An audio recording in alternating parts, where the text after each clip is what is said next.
Ajmer press club में आज सांसद की मीट द प्रेस और पुरस्कार वितरण समारोह में अजमेर सांसद भागीरथ चौधरी ने शिरकत की। इस अवसर पर सांसद भागीरथ चौधरी से अजमेर संसदीय क्षेत्र के विकास और केंद्र सरकार की नीतियों के बारे में सवाल किए गए। पत्रकारों द्वारा किए गए सवालों का जवाब देते हुए सांसद भागीरथ चौधरी ने सरकार की नीतियों के बारे में अवगत कराया। साथ ही कुछ सवालों के जवाब को भूमिका का रूप देते हुए टालते हुए नजर आए।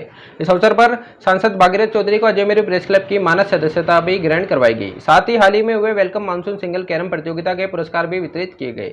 साथ ही एम्पायर और चीफ एम्पायर को प्रतीक चिन्ह भेंट किए गए। इस अवसर पर प्रेस क्लब के सदस्य अनंत भटनागर का जन्मदिवस भी मनाया गया। सांसद भागीरथ चौधरी द्वारा उनका माल्यार्पण कर जन्मदिवस की बधाइयां दी गई। इस अवसर पर अजमेर प्रेस क्लब के अध्यक्ष डॉक्टर रमेश अग्रवाल, पूर्व अध्यक्ष नरेंद्र चौहान, महासचिव राजेंद्र गुंजल, उपाध्यक्ष प्रताप संकत, उपाध्यक्ष विक्रम सिंह बेदी, सोमरतन आर्य, SN अग्रवाल, अंकुर Mittal, Abdul Salam Qureshi, Shahaj Saleem, Faraz Sagar, Rajneesh Rohilla, doctor Atul Dubey, doctor DK Sharma, Anil Gupta, SN Jala, गौरानी जी आदि सदस्य सहित कई पत्रकार मौजूद रहे।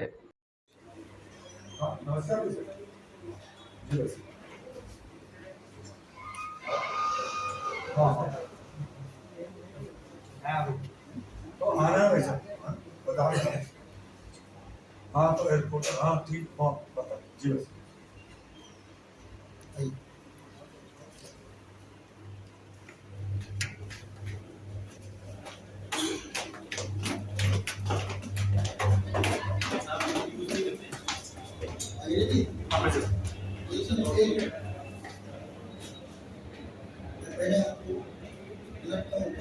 जैसे या तो वैसा गुंजन से वैसा मैं तो नहीं वो व्यक्ति हूँ जो आने से गए भाई उधर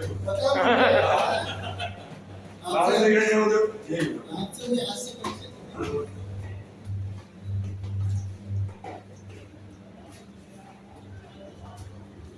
आगे चल भाई। ये क्लब के सदस्यों की एक लाइब्रेरी में बना, तो जिसको पढ़ना है किताब इशू करो, पढ़ो यहाँ बैठ के तो तरह तरह की अलग अलग सब्जेक्ट की किताबें लिखी हैं।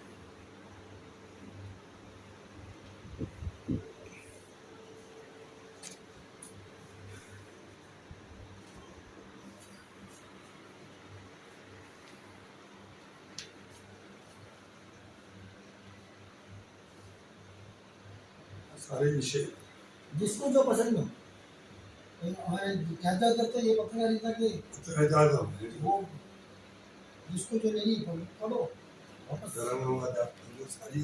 सब विषय अंग्रेजी साहित्य वो इंग्लिश में कोई फिजिक्स केमिस्ट्री बॉटनी उसकी जरूरत नहीं। जी मैं आपको बता किसी की उससे प्रेरणा कुछ और कुछ सीखने के लिए मिलता है।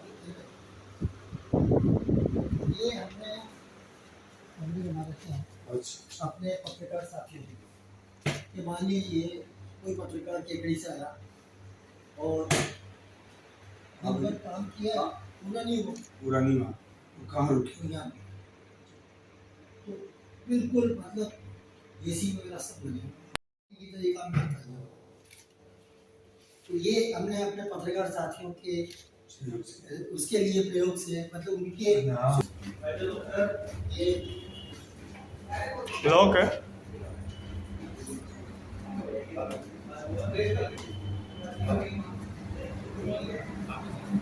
ये SK स्कूल है।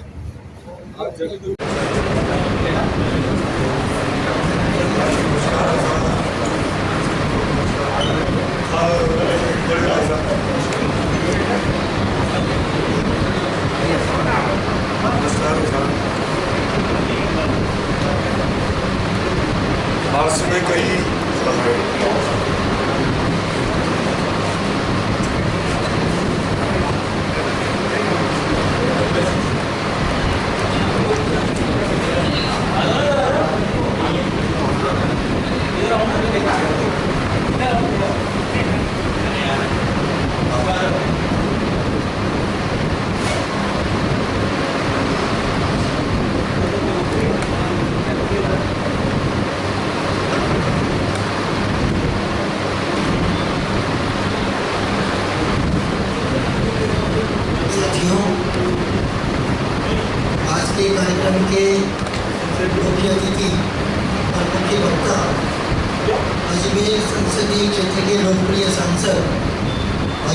चौधरी इस सभागार में उपस्थित हो गए हैं। सभी लोग तालियों से उनका स्वागत करते हैं।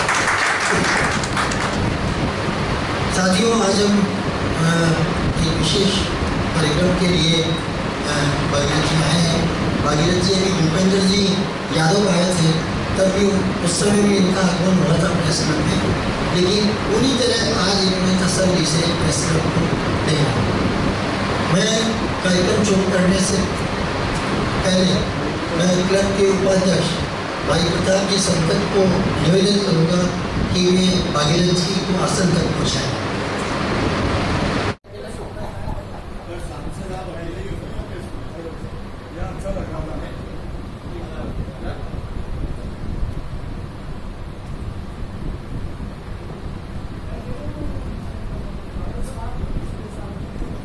साथियों, हम कार्यक्रम शुरू करने जा रहे हैं।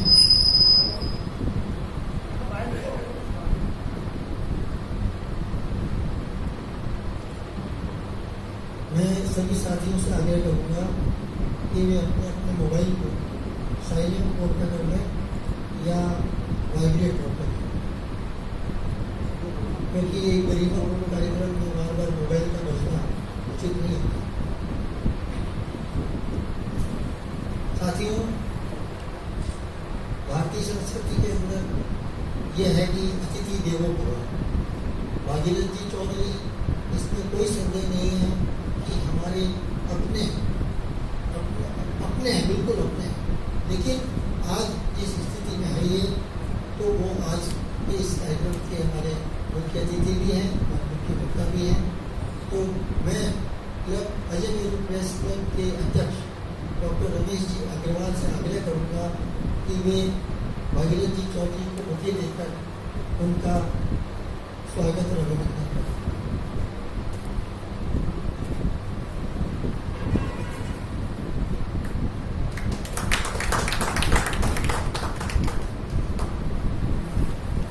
हमारे क्लब के वरिष्ठ साथी सहयोगी भाई धीरज जी गोयल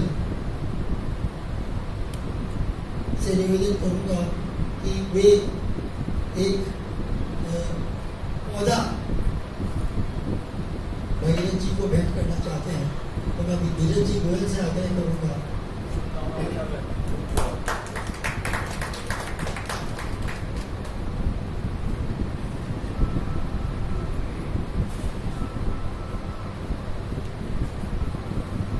साथियों, भागीरथ जी चौधरी हम सभी के लिए नए नहीं, वर्षों से अजमेर जिले की राजनीति में सक्रिय हैं। किशनगढ़ के विधायक रह चुके हैं और पहली बार अजमेर संसदीय क्षेत्र से लोकसभा के सदस्य निर्वाचित। मैं एक बात आपको बताना चाहता हूँ कि देश 1947 में आज़ाद हुआ था और 1952 से चुनावी प्रक्रिया शुरू हुई थी। 1952 में जो पहला चुनाव हुआ था, उस समय अजमेर केंद्र शासित देश के तहत आता था और उस समय जब चुनाव हुए थे तो अजमेर से 2 सांसद चुने जाते थे और उस समय अजमेर की दो क्षेत्र होते थे, अजमेर नॉर्थ और अजमेर साउथ। जैसे कि आज की तारीख में विधानसभा में है अजमेर नॉर्थ और अजमेर साउथ।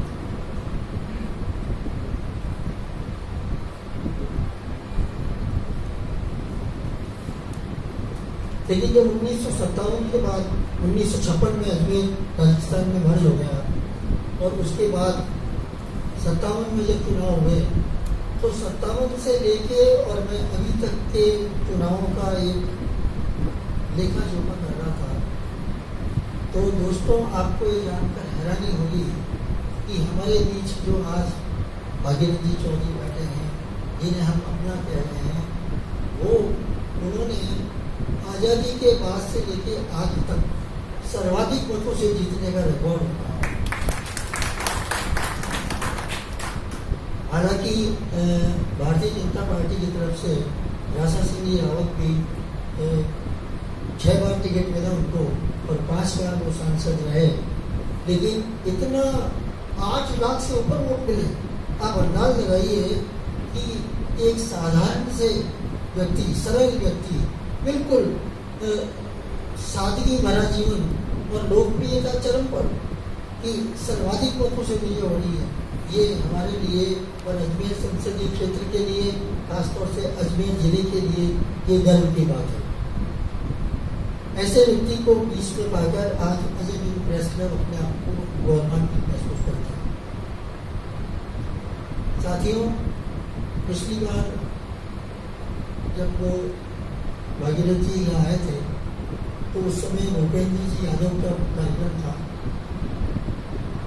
कई बार क्या होता है कि किसी भी व्यक्ति को जिम्मेदारी देने से पहले या उसको और वो हमारा संरक्षण के तौर पे काम करें, इसके लिए सबसे बेहतर उपाय है कि उसको अपने परिवार का सदस्य बना दीजिए। तो आज मैं इस कार्यक्रम की शुरुआत, जिस दिन भूपेंद्र जी के कार्यक्रम में आपने देखा होगा कि अजय न्यूज प्रेस क्लब में कुल 4 श्रेणी के सदस्य होते हैं। उनमें 3 सदस्य वो हैं जिनको आवेदन करना पड़ता है कि हम अजय न्यूज प्रेस क्लब के सदस्य बनना चाहते हैं। लेकिन एक कैटेगरी ऐसी है, वो इतना सम्मान है उस कैटेगरी का, और उसको हम लोग बोलते हैं मानस। अंशुमन सिंह जी को इस क्लब की सदस्यता दी गई थी, मानस सदस्यता। उसके बाद में तत्कालीन मुख्यमंत्री अशोक जी गहलोत, जो आज भी मुख्यमंत्री हैं, उनको वो दूसरे नंबर के मानस सदस्यता उनको प्रदान की गई। देश के 2 प्रतिष्ठित पत्रकार, जनसत्ता के संस्थापक संपादक प्रभाष जी जोशी, और आज भी जो भास्कर में हफ्ते में एक उनका आलेख छपता है, डॉक्टर वेद प्रताप जी वैदिक, वो हमारे क्लब के मानस सदस्य। इसके अलावा मैंने उस दिन भी आपसे 2 नाम गिनाए थे कि रमन मैग्सेसे अवार्ड से पुरस्कृत सम्मानित अरुणा जी रॉय, जिन्होंने सूचना का अधिकार इस देश की जनता को दिया, और दूसरे नोबेल शांति पुरस्कार विजेता कैलाश जी सत्यार्थी भी हमारे क्लब के सदस्य हैं। ये सब जो नाम मैंने आपको गिनाए हैं, ये हमारे क्लब की गरिमा को, गौरव को बढ़ाते हैं। उसी गरिमा गौरव को बढ़ाने में आज हम आपको भी शामिल करना चाहते हैं, और भागीरथ जी चौधरी को हम अजय न्यूज प्रेस क्लब की मानस सदस्यता प्रदान करना चाहते हैं, ताकि आज से हमारे परिवार के सदस्य बन जाएं। सदस्य बनने के बाद उनकी भूमिका एक संरक्षक के तौर पर, वो हमें संरक्षक के तौर पे अपना संरक्षण देंगे और समय समय पे हमें मार्गदर्शन भी देंगे। तो मैं अजय न्यूज प्रेस क्लब के अध्यक्ष डॉक्टर रमेश जी अग्रवाल से आग्रह करूँगा कि वे आए और उनका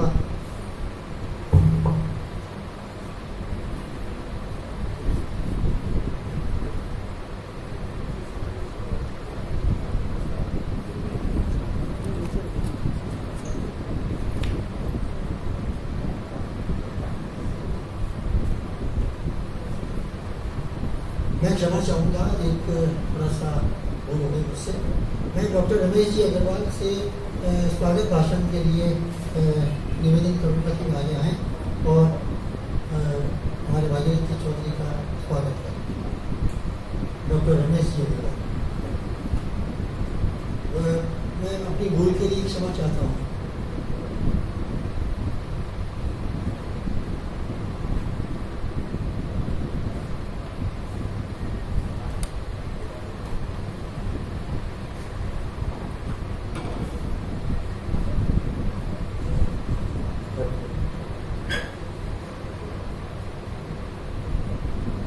आज के कार्यक्रम के मुख्य आकर्षण सम्माननीय भागीरथ जी चौधरी साहब आज के कार्यक्रम को कवर करने के लिए यहाँ पर हमारे हुए मीडिया के बंधु और अजय न्यूज प्रेस क्लब परिवार के मेरे सभी साथियों, आज इस कार्यक्रम में आप सभी का स्वागत है।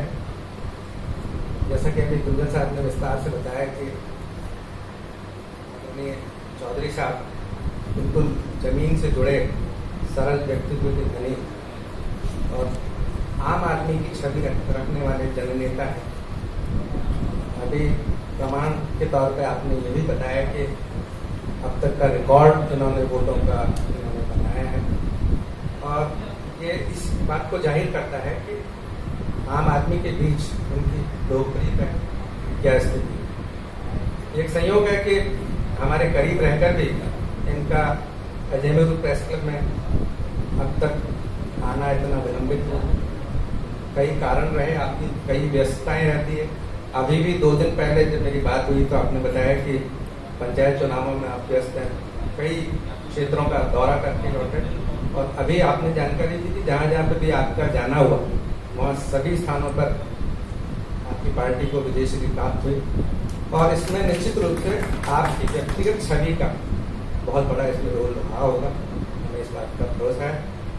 आप इस क्लब के सदस्य बन रहे हैं आज, जैसा कि गुंजन साहब ने बताया कि क्लब की तरफ से बहुत बड़ा सम्मान है और चुनिंदा लोगों को प्रदान किया जाता है, और ये सम्मान प्यार का प्रतीक है। हमारे क्लब के सभी साथी अपने परिवार में आपको शामिल करके और न सिर्फ गौरवान्वित महसूस कर रहे हैं, बल्कि उन्हें बहुत उम्मीदें भी आपसे हैं। अभी जैसा कि मैंने थोड़ी देर पहले नीचे बातचीत हुई तो क्लब के बारे में जब जानकारी मैं आपको दे रहा था तो बहुत सारी बातें जो कि आपको काफ़ी चीज़ें पहले से मालूम भी थी, और अभी मैंने भी आपको जानकारी दी कि ये क्लब अभी प्रगतिशील ही है, अभी शैशव काल में है, बहुत सारी चीज़ें इसमें हो चुकी हैं, बहुत सारी चीज़ें अभी होनी बाकी है। आपको जानकारी दी, पर मेरे कहने की ज़रूरत ही नहीं पड़ी। आपने खुद ने एक प्रस्ताव हमारे सामने रख दिया कि आप जो भी ज़रूरत है आपको बताइए, आप खुद ही अभी बताएंगे कि आपको जो बताएगा इन्होंने आगे होके और स्वेच्छा से वो जिम्मेदारी सदस्य बनने से पहले ही परिवार की बड़ी जिम्मेदारी आपने उठाने का। मैं आपको जानकारी देना चाहता हूँ कि पहले भी चौधरी साहब का आगमन हमारे यहाँ पर होना तय हो गया था। संयोग से 3 महीने पहले हमारे एक साथी भाई अरविंद गर्ग, जिन्होंने कि आपकी और इस क्लब की भेंट करवाने की जिम्मेदारी ली थी, और कार्यक्रम भी तय हो गया था। कार्यक्रम से ठीक 1 दिन पहले मालूम पड़ा कि कोरोना की दूसरी लहर बहुत विभत्स रूप में हमारे बीच आ चुकी है, और आनंद फानंद में वो कार्यक्रम रद्द करना पड़ा। और उसके बाद अब ये अवसर आया है जबकि आप हमारे बीच बना रहे हैं। आज आप सभी के सवालों का जवाब भी देंगे, आप इस क्लब की मानद सदस्यता भी ग्रहण करेंगे, और आपको निश्चित रूप से कोई खुशखबरी भी आप देकर देंगे। मैं आप सभी से निवेदन करता हूं कि आप आज की इस बातचीत का आनंद लें, अच्छे अच्छे सवाल आप पूछें, और जो कि इस क्लब का प्रोटोकॉल है उसकी पालना करें। मीट द प्रेस में जिन बातों की हम लोग हमेशा से निवेदन करते आए हैं और हम सब पालन करते आए हैं, उस गरिमा का पालन करें। और मैं आप सबको शुभकामनाएं देता हूँ, चौधरी साहब को भी शुभकामना देता हूँ। आपका इस क्लब में स्वागत करता हूँ, एक सदस्य के रूप में स्वागत करता हूँ, उससे पहले अतिथि के रूप में स्वागत करता हूँ। आज के यह कार्यक्रम सफल रहे, इन्हीं शुभकामनाओं के साथ बहुत बहुत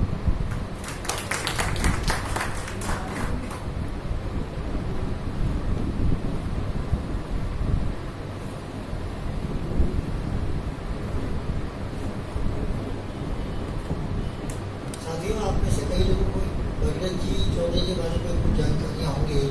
ये 1-2 बातें मैं आपको शेयर करना चाहता हूँ। वो ये है कि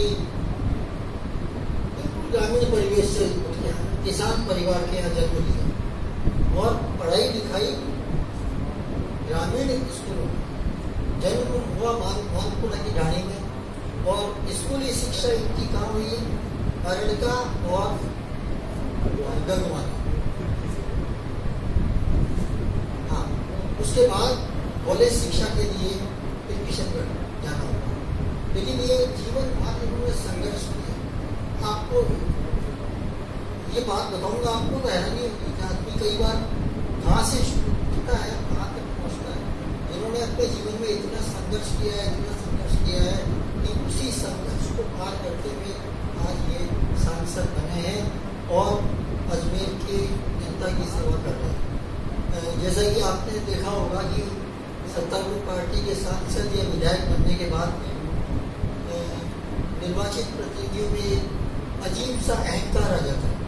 आप गौर से देख लें कि भागीरथ जी चौधरी में अहंकार छू भी नहीं पाया, कभी नहीं। और इसके बावजूद मतलब आप ये देखिए कि इतनी साधारण स्थिति में होने के बावजूद आज जब से सांसद बने हैं तब से लोकसभा में इतने सक्रिय रहते हैं कि प्रश्नकाल जब होता है तो प्रश्नकाल में प्रश्नों की झड़ी, शून्यकाल होता है तो शून्यकाल में उसमें भी प्रश्नों की झड़ी।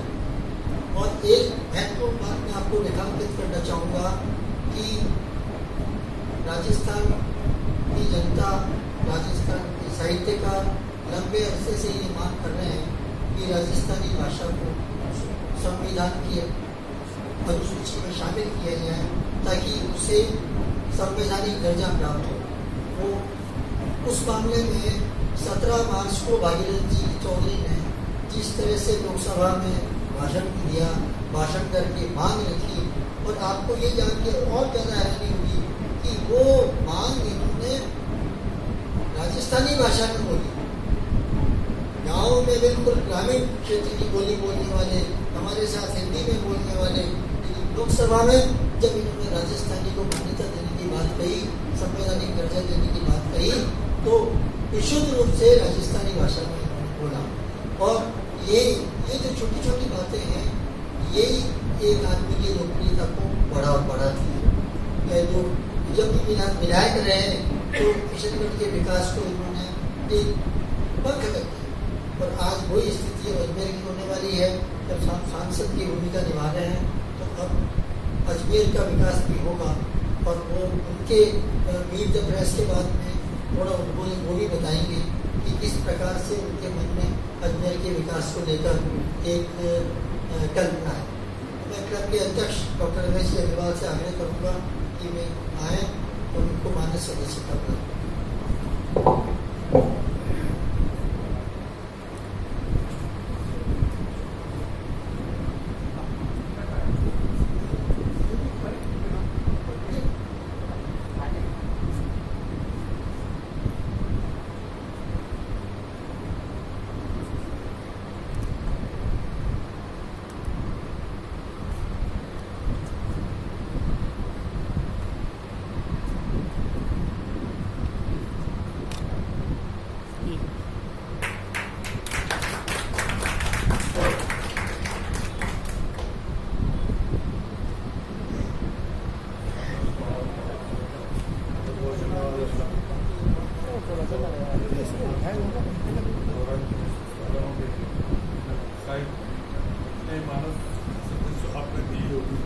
सबसे छोटा व्यक्ति, सबसे व्यक्ति को आपने सम्मिलित किया।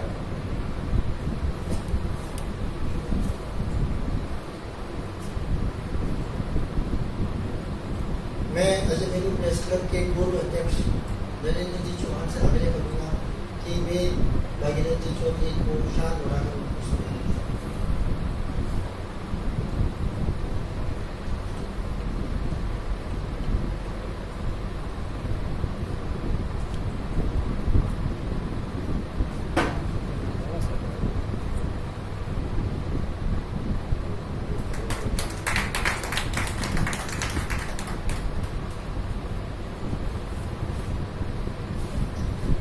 साथियों, अभी आपने देखा डॉक्टर रमेश जी अग्रवाल के हाथों मान्य सदस्यता प्रदान कर दी गई है, और अब भागीरथ जी चौधरी क्लब के सदस्य बन गए हैं, मानद सदस्य बन गए हैं, और आज हमने तो इस क्लब के एक तरह से संरक्षक की भूमिका में ले लिया। कार्यक्रम को आगे बढ़ाने के लिए जो मूल कार्यक्रम है आज का मीट द प्रेस, उसके लिए मैं क्लब के उपाध्यक्ष प्रताप जी सरकस से आग्रह करूँगा कि वे आएँ और मीट द प्रेस के कार्यक्रम को आगे बढ़ाएं। प्रताप जी सरकस।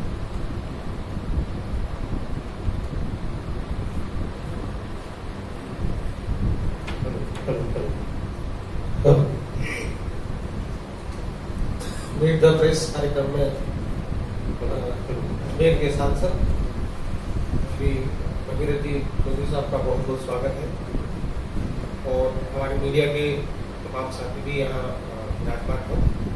व्यवस्था के हिसाब से ये है कि यहाँ से नाम पुकारा जाएगा, और जो साथी सवाल करना चाहें उनका नाम बोला जाएगा, और आप भागीरथ जी से अपने सवाल कर सकते हैं। दूसरा ये कि हमें बहस नहीं करनी। कई बार क्या होता है, हम लोग बात में लग जाते हैं, तो उससे कार्यक्रम की जो मर्यादा है वो भंग होती है। सांसद महोदय जो भी जवाब दें उसी जवाब को अंतिम मानकर हमें संतुष्ट होना पड़ेगा, बहस नहीं करना। तो मैं कार्यक्रम का आगाज करते हुए सबसे पहले भाई तीरथ गोरानी जी, आपसे आग्रह है कि वह अपना सवाल करें। सर, भाजपा की बहुत बड़ी विजनरी योजना है देश की नदियों को जोड़ने की। ये वाजपेयी जी की बहुत बड़ी महत्वाकांक्षी योजना है, पहले भी बहुत विचार भी हो चुका है और काम भी हो चुका है, इसमें कोई डाउट नहीं है कि सबसे बड़ी योजना है। तो इस संबंध में, आज के संबंध में इसकी क्या स्थिति है और उसमें अजमेर के लिए क्या योजना है? देखिए, आपने इस देश के लिए सबसे महत्वपूर्ण विषय को आपने उठाया। क्योंकि मैं एक किसान परिवार से आता हूँ और मुझे पता है कि आज सबसे बड़ी जो समस्या है अपने क्षेत्र की तो है ही है, देश और प्रदेश और देश में सबसे बड़ी समस्या पानी की। जब अटल बिहारी वाजपेयी जी प्रधानमंत्री बने थे तो उन्होंने एक महत्वाकांक्षी योजना की कल्पना करी थी और 2 परिकल्पना उन्होंने साकार करी। पहले परिकल्पना थी कि हर गांव, शहर, हर ढाणी पक्की सड़क से जुड़े। अटल जी के पहले कहीं भी, चाहे अपने हंसने लोकपाल क्षेत्र की बात हो, चाहे प्रदेश की हो, चाहे देश में हो, सड़कों का बहुत बड़ा अभाव था। जब तक आवागमन के साधन सही नहीं होंगे तब तक ये देश प्रगति नहीं कर सकता, तरक्की नहीं कर सकता। उन्होंने वो उनका सपना था, उसको पूरा किया उन्होंने प्रधानमंत्री सड़क योजना के तहत। दूसरा उनका सपना था सर्व शिक्षा सबको शिक्षा मिले। पहले सरकारी विद्यालय बहुत कम हुआ करते थे। मैं बचपन में बताया कि अभी भाई साहब बता रहे थे, मुझे 5वीं क्लास में 8 किलोमीटर पैदल में जाता था, 8 किलोमीटर वापस आता था।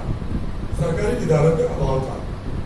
अटल जी का सपना था कि सर्व शिक्षा सबको शिक्षा मिले। उस टाइम के शिक्षा मंत्री, तत्कालीन शिक्षा मंत्री प्रफुल्ल मनोहर जी जोशी थे और उन्होंने शिक्षा का अलग जगह, यानी हर जगह, गांव हो चाहे शहर हो चाहे ढाणी हो, सब जगह सरकारी विद्यालय का स्थापना की। परंतु तीसरा उनका बहुत महत्वपूर्ण योजना थी, वो सपना था जो अभी आपने विषय उठाया, इस देश की नदियां जोड़े। रमेश जी, सब मेरा मानना है आज देश में सबसे बड़ी कोई जरूरत है तो इस देश की नदियां जोड़ने की जरूरत है। और आपको पता, डीजल और पेट्रोल में जो आज आप कहते हैं कि जो दूसरी मुल्कों की बजाय डीजल और पेट्रोल हमारे देश में महंगा है, ये अटल जी ने डीजल और पेट्रोल पे सरचार्ज लगा के उन्होंने एक महत्वाकांक्षी योजना कि इस देश की नदियां जोड़नी चाहिए। यदि इस देश की नदियां जुड़ जाती तो हर खेत को पानी मिलता, हर हाथ को काम मिलता, नौजवान को रोजगार मिलता, बेरोजगारी खत्म हो जाती और विशेष तौर से हमारे राजस्थान और विशेष तौर से अजमेर लोकसभा क्षेत्र हमारी ये धरती है सोना उगलती। परंतु उसके लिए धन भी संग्रह कर लिया गया, डीजल और पेट्रोल पे सरचार्ज लगा गया। इतना धन इकट्ठा हो गया, अब तो चौथा स्तंभ आप मेरे से ज्यादा हर चीज की बारीकी से जानकारी रखते हो। इतना धन इकट्ठा हो गया, या तो इस देश की नदियां जुड़ जाती या इस देश का पूरा कर्जा जो विदेशी कर्जा था वो समाप्त हो जाता। इतना धन इकट्ठा हो गया, परंतु दुर्भाग्य से अटल जी उन्हें प्रधानमंत्री नहीं बन पाए और वो योजना ठंडे बस्ते में चलेगी। मनमोहन सिंह जी प्रधानमंत्री बन गए और जो वो धन इकट्ठा किया था वो सब बर्बाद हो गया। मैं कोई राजनीतिक बात नहीं करना चाहता हूँ, परंतु ये विषय मेरे अंतरात्मा को छुआ है। मैं कह रहा हूँ देश में कुछ नहीं चाहिए, और विशेष तौर से मैं किसान की बात करूं। किसान कोई जाति नहीं है, किसान एक वर्ग है जो खेती से जुड़ा हुआ है। गांव का हर व्यक्ति किसान है। मैं हमेशा कहता हूं, गांव में जाता हूं जब, यदि एक कोई गांव में कोई व्यापारी है, बाजार है, वो व्यापार करता है, उस गांव में जमाना अच्छा हो गया तो उस व्यापारी के चौक में जमाना हो जाएगा, और उस गांव में अकाल पड़ गया तो उस व्यापारी के चौक में अकाल पड़ जाएगा। यानी कहने का मेरा भाव है कि इस देश में सबसे बड़ी जरूरत है तो नदियों को जोड़ने की है और हर खेत तक पानी पहुंचने की है। यदि पानी पहुंच जाए तो नहीं तो किसान को किसी छूट की जरूरत है, नहीं किसी अनुदान की जरूरत है, नहीं कर्जा माफी की जरूरत है। हर खेत में पानी पहुंच जाएगा तो सबसे बड़ी तो जो पेयजल की संकट है वो तो दूर हो गई। और हमारा राजस्थान इस देश में नहीं, पूरे दुनिया में, और विशेष तौर से हमारा अजमेर जिला की जो भौगोलिक स्थिति है, वो ऊंट के जो मगर है यानी उसकी पीठ है, उसकी तरह भौगोलिक स्थिति है हमारे अजमेर जिले की, यानी ऊंचाई पर है। इसलिए आज चाहे गंगा नहर की बात करें, इंदिरा गांधी नहर, वो बाड़मेर, बीकानेर, जोधपुर तक पहुंच गई है। उधर नर्मदा नदी है, वो जालोर सिरोही उधर तक पहुंच गई है। इधर चंबल नदी का पानी वो भी काफी क्षेत्र को कवर कर रहा है, परंतु दुर्भाग्य से हमारा अजमेर लोकसभा क्षेत्र है, अजमेर जिला है, वो ऊंचाई होने की वजह से अभी जो पानी की वाकई में आपने ज्वलंत प्रश्न आपने किया है, वाकई में ये बहुत जरूरी है। और मैं आपको बता दूं, प्रधानमंत्री नरेंद्र भाई मोदी जी ने इस पीड़ा को समझा, जो अरुण सपना भी है, जो अटल जी की जो योजना थी उसको पूरा करना है। इसलिए उन्होंने दूसरे कार्यकाल में 2019 में पहले दफे देश की आजादी के बाद जल शक्ति मंत्रालय का गठन किया।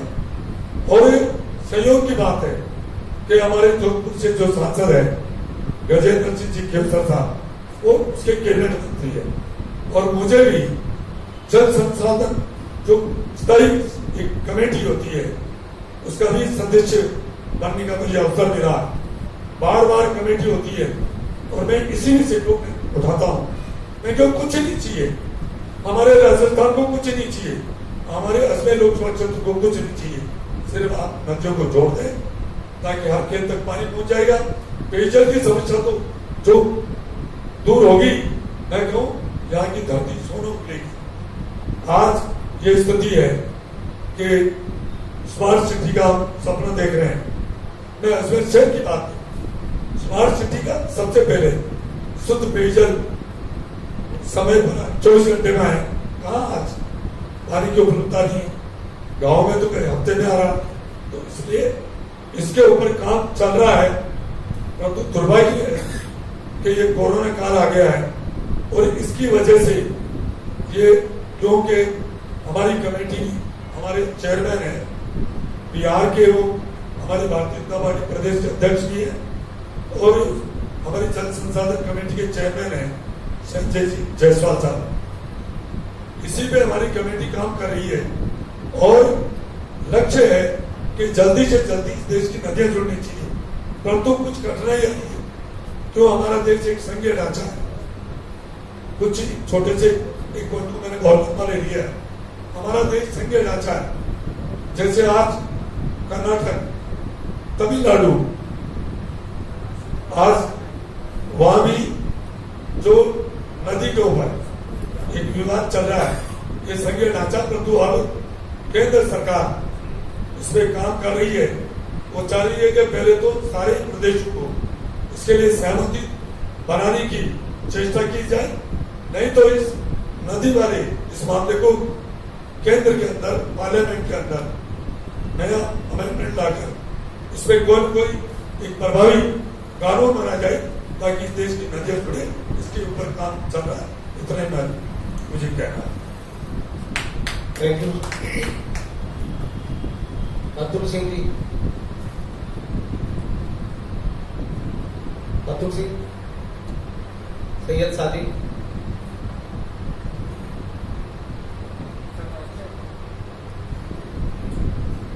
विषय था, इसलिए लंबा बोल गया मैं।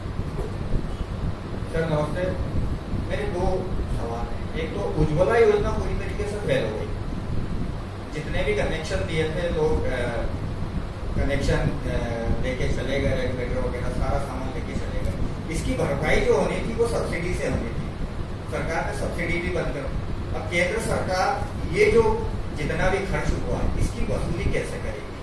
दूसरा छोटा सा सवाल है सर कि सेंट्रल यूनिवर्सिटी में कुलपति की नियुक्ति को लेके बड़ा लंबा अरसा हो गया, कहीं इसकी हालत भी एमडीएस यूनिवर्सिटी की तरह नहीं हो जाए?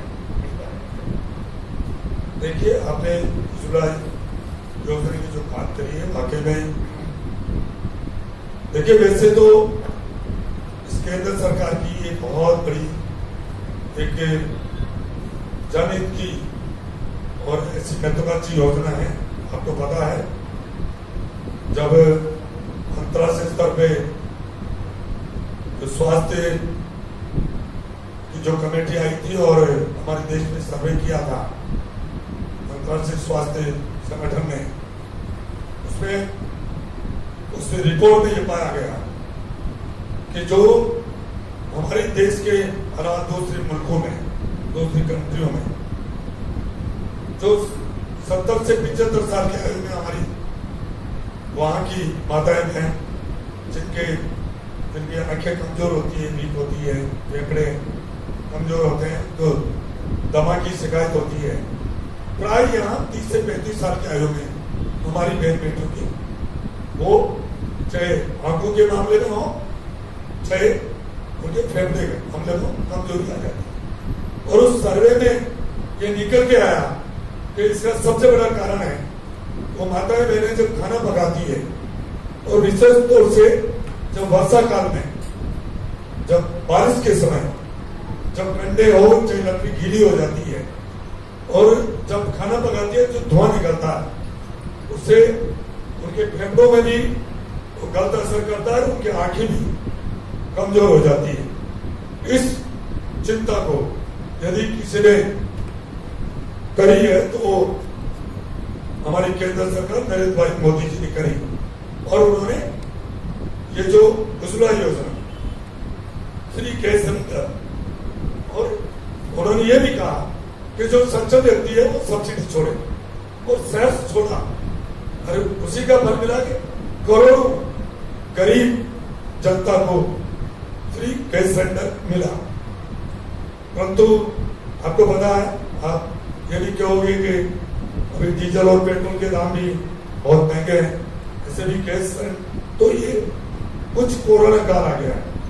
आपको पता है आज पूरे विश्व में सबसे बड़ा कोई टीकाकरण का, वैक्सीन का कोई काम है, पूरी दुनिया की बात कर रहा हूं, तो वो हिंदुस्तान में सबसे बड़ा। आज 80 करोड़ जनता को फ्री खाद्य सामग्री दी जा रही है, तो वो हिंदुस्तान में दी जा रही है, दुनिया में कहीं भी नहीं है। 80 करोड़ जनता को, हमारे से ज्यादा जनसंख्या चाइना की वहां भी नहीं, कहीं भी नहीं है। इस तरह के कई, आपको पता, चाहे शौचालय का मामला हो, चाहे जनधन खाते का मामला हो, फिर कोरोना काल आ गया।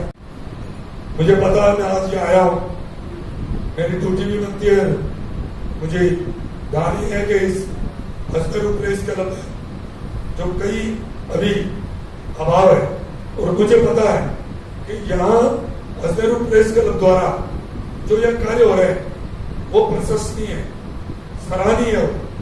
और एक सांसद के नाते यदि मैं सांसद पद से कुछ करके नहीं जाऊंगा तो मैं मानूंगा कि मेरा सांसद बना निरर्थक है। तो ऐसे, परंतु कोरोना काल आ गया।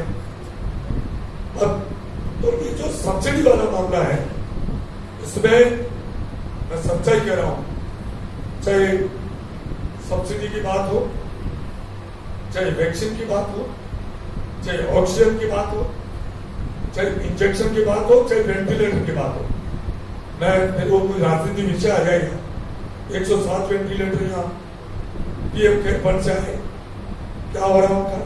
ऐसे ही सब्सिडी में मैं मानता हूँ कुछ कोरोना काल की वजह से, केंद्र सरकार की वजह से भी कुछ थोड़ी सी आर्थिक स्थिति से कुछ संकट की स्थिति बनी है, परंतु राज्य सरकारें उसमें मदद भी कर रही है। मैं आपको बता दूं, इसमें मैं आयुष्मान योजना की बात है, आयुष्मान योजना जो लागू करी हेल्थ के अंदर, उसमें भी राज्य सरकार चिरंजीवी योजना लागू कर दी, परंतु उसका पूरा लाभ नहीं मिल पा रहा। और जो 5 लाख तक आयुष्मान योजना के अंदर केंद्र सरकार जो सहायता देना चाहिए गरीब को, उसमें भी रोड़े अटका रही है।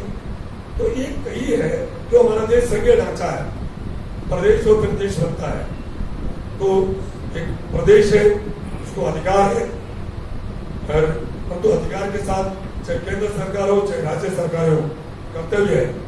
हम जब प्रतिनिधि बनते हैं, चाहे वार्ड मेंबर से लेकर सांसद, हम कसम खाते हैं कि हम बिगड़ राग द्वेष, हम बिगड़ भेदभाव, बिगड़ पक्षपात, हम आम जन को एक नजर से देखकर हम उनकी सेवा करने की कोशिश करेंगे। परंतु दुर्भाग्य की बात है, राजनीति बनी सेवा के लिए है, परंतु वो सेवाओं का माध्यम और धीरे धीरे कम हो रहा है। इसलिए कुछ आप जो कह रहे हो गैस सिलेंडर में लिए उज्ज्वला योजना की बात कर रहे हो, वास्तव में आज उनकी रेटें बढ़ गई है, संकट आ रहा, परंतु कोरोना काल जल्दी से खत्म हो जाएगा और वापिस इसके लिए चिंतित है केंद्र सरकार, वापिस उनको मदद देने की पूरी कोशिश है और इसमें मंथन और चिंतन चल रहा है। Thank you. जी, एक सवाल मेरी ओर से है। जनवरी 2015 में घरेलू गैस सिलेंडर की कीमत 395 रुपए थी। इसमें 274 रुपए 68 पैसे सब्सिडी थी, यानी आम लोगों को जो सिलेंडर मिल रहा था वो 120 रुपए 32 पैसे में मिल रहा है। आज सिलेंडर की कीमत 888 रुपए है, सब्सिडी 0 है, यानी 2015 की तुलना में केंद्र की नरेंद्र मोदी सरकार पिछले 7 साल में गैस सिलेंडर की कीमत 767 रुपए 68 पैसे बढ़ा। यही स्थिति पेट्रोल डीजल की है। मेरा आपसे सवाल है कि एक गैस सिलेंडर की कीमत आपकी दृष्टि में कितनी होनी चाहिए? देखिए, आपका विषय, आप अपनी जगह आपका विषय सही है, क्योंकि विशेष तौर से वो जो गरीब तबका है, जो मध्यम वर्ग है, उसके लिए एक बहुत बड़ी, चाहे गैस सिलेंडर हो, चाहे डीजल हो, चाहे पेट्रोल हो, आज इस आधुनिक युग में ये चीजें आवश्यक हो गई है। सबको आज ये नहीं है कि तो गरीब है तो वो मोटरसाइकिल नहीं चलाएगा, उसको मजदूरी करने के लिए भी वो कहीं न कहीं मजदूरी करने के लिए जाना पड़ेगा और ऐसे गैस सिलेंडर खाना पकाना होगा। परंतु भाई साहब, मैं आपको ये पूछना चाहता हूँ, ये सब चीजें हैं और मैं मानता हूँ कि इनकी रेटें कम होनी चाहिए। 2015 से 2021 तक 6 साल में बेहतासा इनकी कीमत बढ़ी है, उसकी वाकई में पीड़ा है। तो ये भी तो देखिए, इस देश को सुरक्षित रखना है तो सीमाएं हमारी सुरक्षित होगी। हमारे पास ऐसे रक्षा के क्षेत्र में हम आत्मनिर्भर बने। आप पता है देश आजाद हो गया, फिर भी कई विदेशी ताकतें इस देश की आजादी पचा नहीं पा रही है। इस देश को विकसित राष्ट्र की श्रेणी में खड़ा होना देखना नहीं चाहती है। तो रक्षा के हिसाब से भी हमें मजबूत बनना है। दूसरा, आज 135 करोड़ से ज्यादा जनसंख्या है, आम जनता को बचाना है, उनको वैक्सीन भी लगानी है, तो उनके लिए इंजेक्शन की भी जरूरत है, उनके लिए ऑक्सीजन की भी जरूरत है, उनके लिए वेंटिलेटर की भी जरूरत है, उनके लिए स्वास्थ्य की दृष्टि से हो। और इस कोरोना काल में 80 करोड़ जनता को फ्री जो अनाज दिया जा रहा है, वो भी उससे भी ज्यादा कोई बात नहीं। तकलीफ मानेंगे, थोड़े गैस सिलेंडर के दाम अधिक दे देंगे, और पेट्रोल और डीजल की बात कर रहा हूं मैं। पेट्रोल और डीजल में आज हिंदुस्तान में सबसे ज्यादा, यदि पेट्रोल महंगा है तो गंगानगर में है, पूरे हिंदुस्तान की बात कर रहा हूं। और राजस्थान में सबसे ज्यादा डीजल और पेट्रोल के दाम राजस्थान में है। आपको पता है केंद्र सरकार की, मैं चूंकि एक सांसद हूं, और केंद्र सरकार की जो कोई उनकी वजह से जनता को तकलीफें हैं, हम सहज उसको स्वीकारते हैं। पर तो आपको पता है केंद्र सरकार का जो टैक्स है वो पूरे देश में इक्वल है। ये नहीं है कि राजस्थान में तो अधिक है, हरियाणा, गुजरात, यूपी, इवन दिल्ली जिसमें केजरीवाल जी की सरकार है, वहां को टैक्स कम है और राजस्थान में ज्यादा ऐसा नहीं है। परंतु राजस्थान की सरकार डीजल और पेट्रोल पर सबसे ज्यादा वेट लगा की है, और उसी का परिणाम है कि राजस्थान में डीजल और पेट्रोल के अधिक दाम है। इसके ऊपर भी देखिए हमारे से ज्यादा आपकी कलम में ताकत है। हम बोलते हैं तो चाहे जनता हो चाहे आम जन हो, उसको राजनीतिक नजरिए से देखती है, पर जब मीडिया जब कोई लिखता कलम से तो उसका असर राजनीति से उठकर भी जाता है। तो मैं ये कहना चाहूंगा, मैं आदरणीय गहलोत जी साहब से निवेदन करना चाहूंगा कि ऐसे ही कोरोना काल में जहां दूसरे स्टेट है पड़ोसी, चाहे हरियाणा हो, चाहे गुजरात हो, चाहे यूपी हो, चाहे दिल्ली हो, उन स्टेटों के समान यहाँ का वेट करें ताकि डीजल और पेट्रोल में तो रेट कम हो। मेरा इतना कहना है। रजनीश बोलकर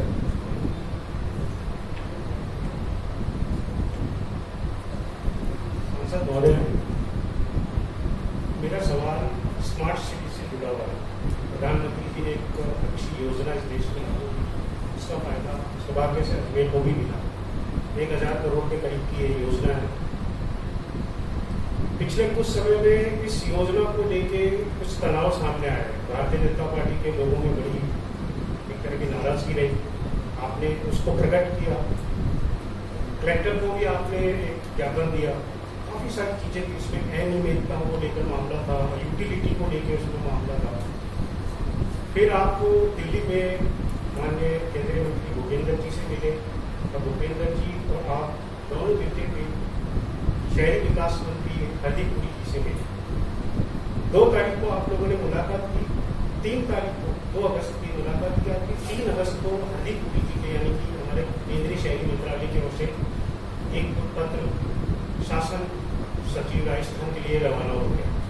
21 दिन का उसमें उन्होंने डेडलाइन दी, टाइम दिया शासन सचिव को कि आप ये जितनी भी माननीय सांसद भागीरथ जी ने सवाल उठाए हैं, प्रश्न उठाए हैं, इन सबकी जांच करके रिपोर्ट दें। 21 दिन की वो डेडलाइन पूरे में आज लगभग 15 दिन होने होते। क्या उसमें हुआ, आप उसको किस तरह से देखते हैं? देखिए, आपने अजमेर शहर के लिए बहुत ही ज्वलंत समस्या है, और प्रधानमंत्री जी ने स्मार्ट सिटी और उसमें सौभाग्यशाली है कि अजमेर का उसमें चयन हुआ।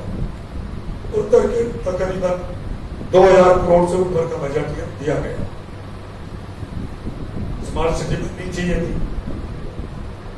आज स्मार्ट सिटी की घोषणा हुई, कितना समय हो गया, परंतु मैं दुख के साथ कहना चाहूंगा, मैं बार बार इस बात को मैंने यहाँ के अधिकारियों को, मैं परसों भी कलेक्टर साहब से इस बात की जिक्र करके आया। मैंने कहा कलेक्टर साहब, आप हमारी दृष्टि से अच्छे अधिकारी, परंतु जो काम हो रहा है वो अच्छे नहीं हो रहे। इसके लिए आपको या तो बताइए आप किसके दुआ में हो। अब आज ये अनासागर झील है, ये अजमेर की शान है। अभी गुंजर जी ऐसा कह रहे थे कि जब देश आजाद हुआ 52 में, यहां से 2 सांसद हुआ करते थे, मैं इससे आगे कह रहा हूं साहब, जब देश की आजादी के बाद राजस्थान के 2 स्टेट थे, एक जयपुर था, एक अजमेर था। अजमेर राजधानी थी, यहां विधानसभा थी। अजमेर का महत्व देश में नहीं, पूरे दुनिया में, पूरे आज जो हिंदुस्तान है उससे भी बड़ा जब ये देश था उस टाइम कैपिटल थी अजमेर। अजमेर का बहुत बड़ा महत्व, उस महत्व में सबसे ज्यादा यदि इसमें 4 चांद लगाते तो आना सागर झील है। आना सागर झील के क्या स्वरूप बना? मैं एक दिन तो साधारण एक गरीब किसान के घर में मैंने जन्म लिया, और वह सब जब फसल का टाइम, अभी जब फसल चल रही है, जवार बाजरा मक्का, तो मेरी माताजी मुझे कहती थी, बेटा स्कूल की छुट्टी आने के बाद तो खेत का काम करवा, ताकि जल्दी से ये कातिस रहा मर जाएगा, आप तो समझते हो, तो तेरे को पुष्कर मेले में पुष्कर मेला देखने के लिए भेजेंगे, पुष्कर मेला देखने के लिए भेजेंगे। गांव से पैदल हम पुष्कर मेले में आते थे और रात को 11 बजे निकलते थे, भोजन साथ लेके आते थे, और सुबह जल्दी 4 बजे मुख्य घाट पे स्नान करके तो फिर पैदल ही हम वापस निकल जाया करते थे। तो ये पानी, मैं क्यों ये कह रहा हूं, ये पानी हाई सागर, फिर आना सागर, फिर इधर होते हुए कायड़ तालाब, शायद आपको सबको पता है कायड़ तालाब एक सरोवर तालाब है। राजा दशरथ ने श्रवण कुमार के तीर ये मारा था। ये बहुत पावन भूमि है। जब शिकार के लिए राजा दशरथ आए थे और श्रवण कुमार अपने माता पिता को तीर्थ यात्रा कराने के लिए पुष्कर जा रहे थे, तो यहां कायड़ के पास में कायड़ नाम ही, कावड़ से कायड़ नाम पड़ा है, और वो श्रवण तालाब है, बहुत बड़ी शिलालेख है, कभी जाके देखिए आप। वहां राजा दशरथ ने तीर मारा था, और वहीं श्रवण कुमार के माता पिता ने श्राप दिया था। आपको बताया वो फिर बहुत लंबी कथा है। कहने का मतलब हाई सागर से आना सागर से होते हुए बचपन में हम आते थे, ये पानी इधर होते हुए कायड़ तालाब, फिर रूप नदी होते हुए ये जो सामर लेक है उसमें ये जाना था। तो ये जो रूप नदी है, इसके आजू बाजू में सौभाग्य से मेरी ढाणी भी रूप नदी के किनारे बसी हुई है। यहाँ 10 मीटर की बर्फ थी बजरी की, और पूरे राजस्थान में सबसे फेमस नदी है नारोद ग्राम पंचायत में नीचे मानपुर की ढाणी मेरा जन्म स्थान है। 10 मीटर की बजरी में पानी का स्टोरेज होता था। आजू बाजू में हजारों कुएं थे, बैलों से वो चलते थे, और किसान उससे बैलों से सिंचित करके और अपने परिवार और पूरे अन्नदाता होता है किसान, तो ये काम करते थे। परंतु ये इसकी बराबर क्षमता मैंने देखा है, और इसमें कॉलेज के वहां तक मैंने पानी भरा हुआ देखा है, इधर मैंने पानी भरा हुआ देखा है। 16 फीट की इसकी बराबर क्षमता थी, मैंने देखा था। सब आपने देखा होगा, क्योंकि शायद अपन तो हम उम्र के होंगे, तो इसकी बराबर क्षमता कम कर दी। हाँ, ये मानते हैं, कलेक्टर साहब को कहा ये खातेदारी जमीन है इसके अंदर, और परंतु ये डूब क्षेत्र में, तो इसकी इतनी खूबसूरती 16 फीट को तो 13 फीट कर दी। फिर पता नहीं क्या करे, मैंने परसों जाके कलेक्टर साहब को क्या कहा है, मैं क्या कलेक्टर साहब जो यहाँ काम कर रहे हो, ऐसा कभी कोई जीवन में काम नहीं करना चाहिए। हवन करके करे फिर हाथ चल जाए, हवन करे फिर हार चल जाए, ये तो कोई समझदारी की बात नहीं है। उसके बजाय तो उस घी को पेट में खाए तो असर तो होगा, घी तो फायदा ही करता है। ये काम कर रहे हैं, हमें शिकायत करी, वैसे तो उन्होंने कहा कि 48 घंटे में रिपोर्ट मुझे दी जाए और 21 दिन में ये सारे, तो मैं कुछ बहुत बात करूंगा, अच्छी नहीं लगेगी। मैं जल जीवन मिशन की बात करता हूँ। मोदी जी का सपना है कि 2024 तक हर ऐसा कोई घर नहीं बचे जिस घर में नल नहीं हो और उस नल में जल नहीं हो, और जल भी शुद्धता लिए नहीं। हर हफ्ते उसकी टेस्टिंग होगी। जितनी भी बीमारी होती है उसमें 75% बीमारी कारण होता है दूषित जल। मोदी जी का एक बहुत बड़ा मिशन है कि 2024 तक पूरे देश भर में हर घर में जल होना चाहिए और उसमें नल होना चाहिए, जल होना चाहिए। 11,000 करोड़ से ऊपर दे दिए, काम नहीं कर रहे तो कैसा कर रहे? मैं दूध की अभी भाई साहब बता रहे थे, 2-4 पॉइंट हमारे को बहुत दुखता थे। दूधू में जल जीवन मिशन में मैं नाम नहीं लेना चाहता हूं, हालांकि उनको एहसास हो गया। टेंडर हुए नहीं, टेंडर प्रक्रिया शुरू नहीं हुई, टंके बना के देखी कर 18 करोड़ का क्या करना चाहूं? सच बता दो, मुझे भी पीड़ा होती है। आज के 50-60 साल पहले एक सरपंच की बहुत बड़ा मान सम्मान होता था, सौम्यरतन जी भाई साहब। एक सरपंच को भी जनता सिर आंखों में उठा के रखती थी, उसका मान सम्मान करते थे। तो आज सांसद क्या, दुनिया की नजरों से हम इतने गिर गए हैं, हम उसका बयान नहीं कर सकते हैं। और पता नहीं ये देश कैसे चल रहा है, फिर भी चल रहा है। तो मेरा जो स्मार्ट सिटी का, इसमें 2000 करोड़ किसको कहते हैं? मैं कहूं 2900 करोड़, 2000 नहीं 2900 करोड़ में मेरे पास रिकॉर्ड है। क्या है? सबसे पहले पानी की चिंता करनी चाहिए, 24 घंटे में प्रेशर से हर घर में जल आना चाहिए। और फिर मैं और कह दूं, मोदी जी नारा ज्यादा पहले सबका साथ सबका विकास, फिर उन्होंने नारा बढ़ाया सबका साथ सबका विकास सबका विश्वास, फिर उन्होंने नारा बढ़ाया सबका साथ सबका विकास सबका विश्वास और सबका प्रयास। मैं आपको उदाहरण दूं, मेरे बच्चे के भाई किया होंगे। मैं जब विधायक था 2013 से 18 पैसा कुछ ग्राम पंचायत है, वहां छात्रवृत्ति योजना के तहत हमें छात्रों को छात्रवृत्ति वितरण करनी थी।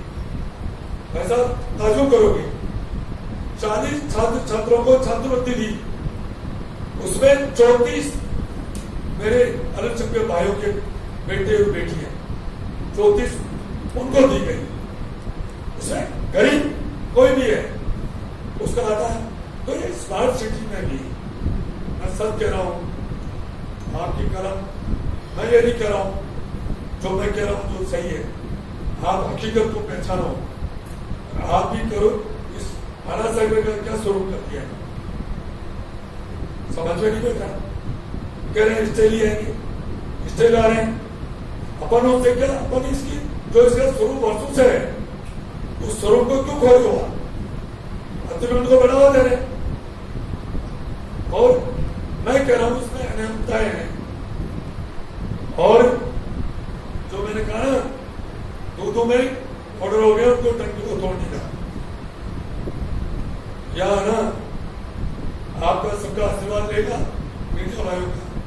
मैं ये नहीं कह रहा हूं कि अच्छे काम कर रहे, मैं इनको दाद देता हूं, उनको धन्यवाद देता हूं, मैं आके इनको सम्मानित करूंगा, परंतु ऐसे काम तो नहीं करे। इस बात में कितनी सच्चाई है कि उस लेवल पे चूंकि भारतीय सरकार ने कोई भी एक्शन नहीं लिया, तो क्या ये भी बात सुनने में आई है कि केंद्रीय मंत्रालय की ओर से कोई 3 माह की जांच की? देखिए सारी बात मुझे पता है, जिस विषय को उठाया है, यदि वो इसे परिणाम तक नहीं जाएगा तो हमारी वैल्यू भी कम होगी। इसलिए हमें फिर मैं मंत्री से मिला और हमने कहा, आपने चीफ सेक्रेटरी को लेटर लिख दिया। चीफ सेक्रेटरी ने एक यहाँ IAS को भेज दिया, और दो वो लिपापोती हो रही, वहां से हो रहा है कार्यक्रम, दूध का दूध और पानी का पानी हो रहा है। परंतु मैं तो इनसे ये निवेदन करना चाहूंगा, थोड़ा ये समझे, और ऐसा तो थोड़ा सा जाना सबको इस दुनिया से, ये लेके कोई कुछ लेके नहीं जाएगा, बाकी में अच्छे काम करें।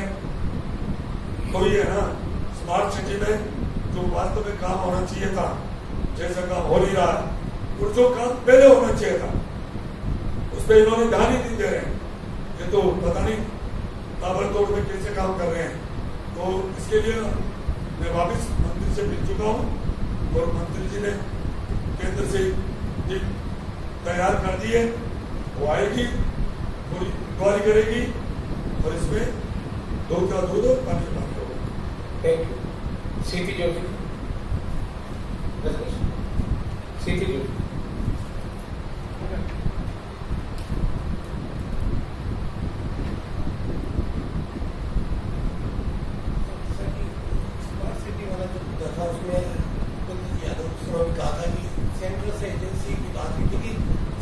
केंद्र सरकार पैसा लगा रही किसी काम में, तो स्टेट का उसमें इन्वॉल्व होना उचित है या नहीं है?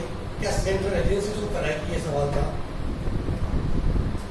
मुख्य सचिव की जो रिपोर्ट थी उसका खुलासा करने की भी कही थी कि वो रिपोर्ट खुलासा करेंगे, लेकिन वो नहीं हो गई फिलहाल। मेरा सवाल आपसे ये है कि आप किसान परिवार से हैं, और जिस तरह से किसानों का आंदोलन चल रहा है देश भर में, पीड़ा जायज भी है किसानों की। आप खुद मानते हैं कि खरीफ की फसल पूरी होने वाली है, रबी की भी जब होगी तब आएगी। अभी भी किसानों की जो MSP है वो लगभग 25% जो है वो खरीफ किसानों से होती है। 75% जो किसान है वो अपनी फसल को MSP पर नहीं बेच पाते हैं। इसके लिए आगे प्लानिंग क्या रहेगी? क्या मंडियों की स्थिति क्या है? अगर हम अजमेर की मंडी की बात करेंगे तो अजमेर की जो मंडी है वो सिर्फ गुड़ शक्कर की मंडी है, अभी भी वहाँ तंबाकू के उत्पाद मिलते हैं। अजमेर की मंडी में किसी तरह का अनाज का लेन देन नहीं होता है। तो मैं चाहूंगा कि हमारी किसानगंज पंचायत समिति है, श्रीनगर पंचायत समिति है, अगर वो किसानों अगर अनाज बेचना चाहे तो कहाँ बेचेंगे? तो किशनगढ़ केकड़ी है नजर। तो 25% से MSP बढ़ाने के लिए, खरीद बढ़ाने के लिए क्या प्रयास रहेगा? आप किसान होने के नाते संसद में किस तरह से भूमिका अदा करेंगे? देखो जोशी जी, ऐसा ये सच्चाई है कि इस देश में सबसे कोई दुखी वर्ग है तो वो किसान वर्ग, सबसे कोई दुखी वर्ग। और किसानों के अधिकांश सांसद चाहे विधायक किसानों के वोट से जीत के जाते हैं, और वो किसान को भूल जाते हैं। मैं कोई राजनीतिक ढंग से बात नहीं कर रहा, मैं अंतरात्मा से बात कर रहा हूँ। दुर्भाग्य रहा हमारा देश का, ये देश को 75 साल हो गए देश आजाद में, आज भी किसान की हालात क्या है? गणेश जी, ऐसा मैं अपने आप को सौभाग्यशाली मानता हूं कि मैं एक किसान के परिवार में जन्म लिया, परंतु मैं कर्म से मैं छोटा सा व्यापारी बन गया। मैं 74 के अंदर बीच में मैंने पढ़ाई छोड़ दी। मुझे आज भी बता रहे कि मैं ग्रेजुएशन कर नहीं पाया, थोड़ा मैं बीमार हो गया, मैं 3rd ईयर में पढ़ाई छोड़ दी, और मैंने किशोर में एक किराना की दुकान स्टार्ट की। मैं 74 की बात कर रहा हूं। 2 रुपए किलो बाजरा था, बाजरे की कीमत, राजस्थान का नाम आती बाजरा, 2 रुपए किलो बाजरे की रेट थी। डीजल 95 पैसे लीटर था, अभी कौन उठाएगा? अब तो डीजल 95 पैसे लीटर था, बाजरे की कीमत 2 रुपए किलो। और डीजल की क्या कीमत है? यानी कितना गुना बढ़ गया, 100 गुना से ज्यादा। बाजरे की क्या कीमत है? राजस्थान सरकार तो एमएसपी पे 25% भी निकाली थी। आखिर किसान के माली हालत सुधरेगी कैसे? देखो, किसान अन्नदाता है, कोई सोचता है कि किसान अपनी उपज को बेच रहा है, उससे जो उसकी मेहनत का फल उसको मिल रहा नहीं, वो तो उसको एक आत्मसम्मान के लिए वो कीमत दी जाती है। सच्चाई तो है, किसान इस देश का अन्नदाता है, जो उसकी मेहनत को है ना, मैं तो खुद सुबह 4 बजे से रात की 11-12 बजे तक खेत पे काम करा, बूढ़े से लेकर जवान तक, महिला से लेकर बच्चे सब काम करते, परंतु कभी भी किसान की चिंता नहीं करी। सबसे पहले किसी की चिंता करी किसान की तो अटल बिहारी वाजपेयी जी ने शुरू करी। उन्होंने किसान फसल बीमा योजना लागू करी। अब इतिहास उठा के देख लें, किसी की सरकारें रही हो, किसी ने भी किसान की सुध नहीं ली। पहले जब अटल बिहारी जी वाजपेयी जी ने किसान फसल बीमा योजना लागू की। और फिर मैं बता 1947 से लेकर 2014 आप एमएसपी के समर्थन मूल्य को उठा के देख लें, किस रेशे से समर्थन मूल्य बढ़ा, एमएसपी बढ़ी। और 2014 से लेकर 2021 तक मैं तो नरेंद्र भाई मोदी जी को साधुवाद देना चाहता हूं। उन्होंने 2014 से लेकर 2021 तक और कल ही उन्होंने एमएसपी बढ़ाई। 2014 से 2021 तक 2 गुने, 2.5 गुना, 3 गुने, कई चीज की 3.5 गुना तक 7 साल में उन्होंने एमएसपी बढ़ाई। और उसका परिणाम क्या निकला है? अभी फसल गई सब तिलहन की, चाहे तिल हो, चाहे सरसों हो, चाहे दाना नीरा हो, चाहे मूंगफली हो, उसकी जो समर्थन मूल्य था उससे भी ऊंचे भाव में बाजार में बिका है। सच्चाई है। स्वामीनाथन रिपोर्ट, बार बार किसान आवाज उठा रहे हैं, किसानों की जो यूनियन है उनका मंच है, स्वामीनाथन रिपोर्ट लागू करने की बात कर रहे हैं। क्या वर्षों तक एक पार्टी ने सरकारें दी है, कभी स्वामीनाथन रिपोर्ट को लागू करने की सोची क्या? कभी नहीं सोची। परंतु 99% स्वामीनाथन रिपोर्ट को लागू करने का काम किया तो नरेंद्र भाई मोदी जी की सरकार ने किया। बात है एमएसपी पे खरीद करें। देखिए, सत्यता को स्वीकारना पड़ेगा। आज यदि इस देश की पूरी उपज को यदि समर्थन मूल्य पर सरकार खरीदती है तो सरकार के पास उनको खरीदे इतना बजट ही नहीं, पूरा बजट ही नहीं, जिसमें सारा आता है, चाहे रक्षा बजट हो, चाहे पंचायत राज का बजट हो, जल जीवन मिशन हो, और विभिन्न पदों पे शिक्षा पे हो, चिकित्सा पे हो। तो आज ये तो है कि 25%, मैं तो उसमें भी देखूं, आपने कहा देखिए अपना देश संघीय ढांचा है, प्रदेश फिर देश बनता है। हमारे संविधान में जो अधिकार प्रदेश को है वही के रहना चाहिए, हम इसके कदे पक्षधर नहीं है, परंतु अपनी जो जिम्मेदारी है उसका निर्वहन करना चाहिए। राजपेट खरीद करती है, किसानों की खरीद करने की एजेंसी राजपेट है, वो राज्य सरकार के अंडर में है। किसानों को टोकन दे देते हैं, टोकन देने के बाद भी उस किसानों की खरीद नहीं करते हैं और किसान ट्रैक्टर लेकर सड़कों पर खड़े रहते हैं और फिर उनको लाते हैं। हम क्या करें? केंद्र सरकार नहीं करी। अरे भाई, टोकन तुमने दिया, केंद्र सरकार तो पैसे देने की हकदार है, राजपेट खरीदती है, परंतु वो जानबूझकर वो चाहते हैं किसान नाराज हो, ताकि केंद्र सरकार के खिलाफ, मोदी जी के खिलाफ बतौर खड़ा हो। मैं कृषि कानून की बात करता हूं, मैं किसान का बेटा हूं। यदि किसान के अहित की बात होती हो तो मैं एक सेकंड राजनीति में रहने के लिए मेरा मन नहीं करेगा, कोई जरूरत नहीं है मुझे सांसद रहने की। पर मैं ईमानदारी से कह रहा हूं, मैं बारीकी से इस कृषि बिलों को बढ़ाया। कृषि बिल में साफ लिखा हुआ है, इसमें नहीं तो कोई व्यापारी का नुकसान है। एक भ्रम पैदा कर दिया गया है और विदेशी ताकतें इसके अंदर एनरोल हो गई। कैसे करके ये देश आगे नहीं बढ़े, इसलिए इसके कृषि कानून में साफ होता है कि किसान के घर पे चिप्स उसे पैदा करिए, कोई भी व्यापारी रमेश जी भाई साहब जाके किसी भी किसान के घर पर जाकर उसकी उपज को खरीद सकता है और उसके घर पे रख सकता है।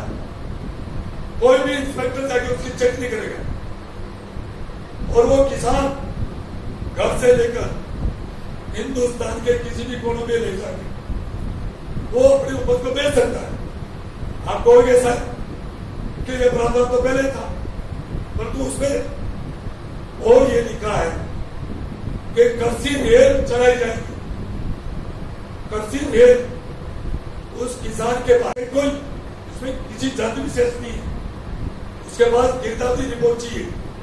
यदि रमेश जी भाई साहब की जमीन कहीं हो और इन्होंने जैसे प्याज का इन्होंने पैदावारी करी है और यहाँ 10 रुपए किलो प्याज है, आसाम में 50 रुपए किलो है, रमेश जी भाई साहब उस ट्रेन में बैठ के जाएंगे और नहीं तो उस प्याज का किराया लगेगा और नहीं रमेश जी भाई साहब का किराया लगेगा और वहां 50 रुपए किलो आसाम में बेच के आएंगे और 3 दिन में उसका भुगतान होना जरूरी है। सारी चीजें उसमें लिखी है। करार करते हैं किसी कंपनी से, उस करार में यदि 40 रुपए किलो कोई चीज की करार कर ली और वो 50 रुपए किलो हो गई, वो कंपनी 10 रुपए किलो में उसको इंसेंटिव देगी, नहीं तो वो किसान उस करार को कैंसिल कर सकता है। कहा किसान को नुकसान है, किसान के लिए वरदान है कृषि कानून, परंतु पता नहीं हमारी राजनीति है ना भाई साहब, आप हमारे से बहुत अच्छे हो, ये राजनीति पत्ते में घुस गई। हमें वोट चाहिए, हम वोटों के भेड़िए हैं। हमें ये पता नहीं है कि किसान की भलाओ की जनता है भलाओ, हमारी राजनीति कैसे बननी चाहिए। मैं सच कह रहा हूं, किसान खून में रहता है इस कृषि कानूनों में। और मैंने तो चाहे पंचायत राज के चुनाव थे, चाहे अभी दूधू में हुए थे, पहले अजमेर जिले में हुए थे, मैं तो कृषि कानून हुआ, मैं बीमार होने के बावजूद भी गया और कृषि कानून के ऊपर भी हम किसानों से वोट लिए और जनता ने किसानों ने हमें वोट दिए और पंचायत राज में हमारे नुमाइंदों को जिताया। सच्चाई है, इसमें नहीं तो मंडियां खत्म होगी, मंडियां कहीं खत्म नहीं होगी, नहीं इसमें किसान का कहीं बुरा होने वाला और नहीं व्यापारी का बुरा होने वाला। दुर्भाग्य है इसमें राजनीति घुस गई है और ये इस देश को पीछे ले जाने की कर रहे हैं। मैं मीडिया से निवेदन करना चाहूंगा तो इसकी सच्चाई को आपने कृषि बिल को पढ़ा होगा, नहीं तो मेरे पास है, मैं आपके पास भेजूंगा। सच्चाई है, किसान के लिए वरदान साबित होगा।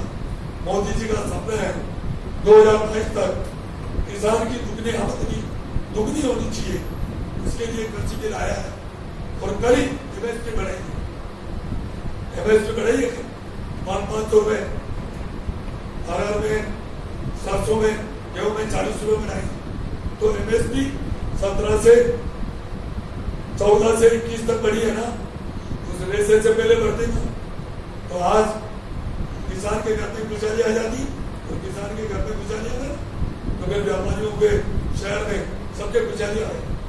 किसान के घर में पैसा आते मार्केट में आता वो आगे नहीं रखता है। इसलिए ये कह रहे हैं कि कृषि बिल में है और इसमें और भी यदि किसान आंदोलन कर रहे हैं, मैं उन भाइयों से निवेदन करना चाह रहा हूं कि कृषि हित में और भी कोई उनका कोई सुझाव है तो वो केंद्र सरकार को दें। केंद्र सरकार उनके सुझावों को मानने के लिए तैयार है, परंतु ये कोई बात नहीं मानेंगे, सिर्फ कृषि कानून खत्म करो, ये कहाँ की चीज है भाई। मैं आया हूं,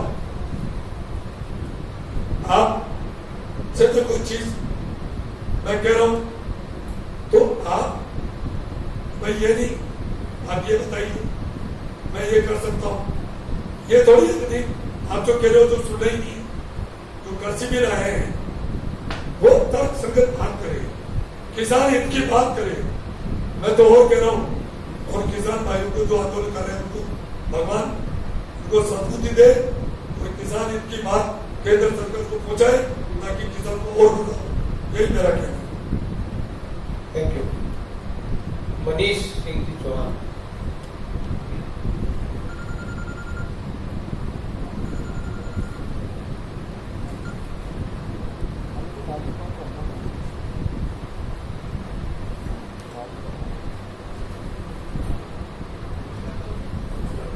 सुप्रीम कोर्ट ने आदेश जारी किए थे कि कोविड संक्रमित किसी व्यक्ति की मौत होती है तो उसके मृत्यु प्रमाण पत्र पर कोविड लिखा जाएगा, लेकिन आज तक इन आदेशों की पालना नहीं हुई है। इस कारण कई ऐसे लोगों को अभी तक इस योजना का लाभ नहीं मिला। दुर्भाग्य की बात है कि जो कोविड से जिनकी मृत्यु हुई, देखिए जिसमें बीतती है वो जानता है, दर्द वो समझता है, जिसमें बीते वो दर्द को समझ पाता है। इस कोरोना काल में कई परिवार बिखर गए और ऐसे बिखरे हैं शायद ईश्वर उनको शक्ति दे ताकि वो मजबूत से उठे। परंतु दुर्भाग्य है कि जो कोरोना से जिनकी मृत्यु हुई और कोरोना से मृत्यु नहीं लिखा गया, ये बहुत बड़ा अन्याय हुआ। केंद्र सरकार ने राज्य सरकार को चिट्ठी लिखी है कि जो कोरोना से मृत्यु हुई है उसमें कोरोना लिखा जाए। दुर्भाग्य की बात है कि अभी तक उसकी पालना नहीं हो रही है। वास्तव में जो ऐसी त्रासदी के शिकार हुए, घर के घर बिखर गए, उनकी स्थिति बहुत, कई घरों में तो यह आ रहे कि खाने के लाले पड़ रहे हैं और यदि यह हो जाती तो उनको बहुत बड़ा इमदाद मिल जाता। परंतु ये विषय है स्टेट का, प्रदेश का।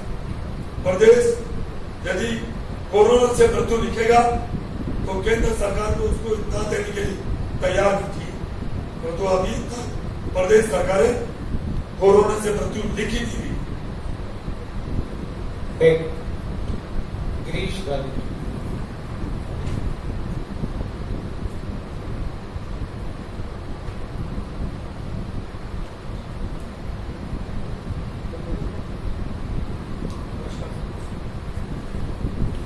सर, कोरोना अब सामान्य स्थिति होने लगी है वापस। रेलवे पिछले 2 वर्षों से 30% से लेकर 50% तक किराया ज़्यादा वसूल हुई स्पेशल गाड़ी का। करीब 33 प्रकार की रियायतें हैं सब, पत्रकार, दिव्यांग, सीनियर सिटीजन, खिलाड़ी वगैरह सब जो अच्छे लोग हैं जिनको आप देती है केंद्र सरकार के, वो भी 2 सालों से बंद है। केंद्र में हमारा प्रतिनिधित्व आप करते हैं, आपके क्या प्रयास थे सर, ये क्या प्रयास रहेंगे? देखिए, आपका विषय जो चिंता है वाजिब है।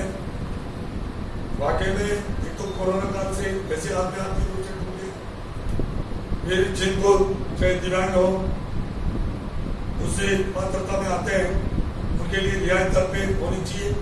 उसके अलावा रेलवे का किराया भाड़ा जो बढ़ा है वो भी आम जन के लिए कठिनाई खड़ी कर रहा है। इसका सबसे बड़ा 2 कारण है। एक तो कोरोना काल से आपको पता, घर से लेकर प्रदेश और देश और दुनिया का आर्थिक स्थिति बिगड़ गई। दूसरी, जो ट्रेनों का आवागमन जितनी संख्या में पहले हो रहा था उसमें कम हो गया, तो उसकी लागत बढ़ गई। इसकी वजह से रेल मंत्री जी से हमने इस विषय पे चर्चा करी। सौभाग्य की बात है कि वैसे तो वो उड़ीसा केडर के हैं, परंतु अपने राजस्थान के वो रहने वाले हैं और वो यहाँ अपने जो ये देवता के ये मूल तो लेने वाले हैं, वो माली में यहाँ घाटी है ना, राजस्थान से अपन उतरते हैं नीचे,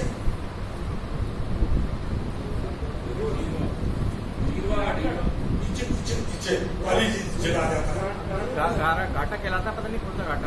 हाँ साडेराव आगे आ गया। हाँ यहाँ के रहने वाला है मेरा, और उनका ससुराल अपने नारायण है और एक बहुत अच्छे व्यक्ति है, बहुत अच्छे व्यक्ति है, क्योंकि उनका परिवार जोधपुर रहता है।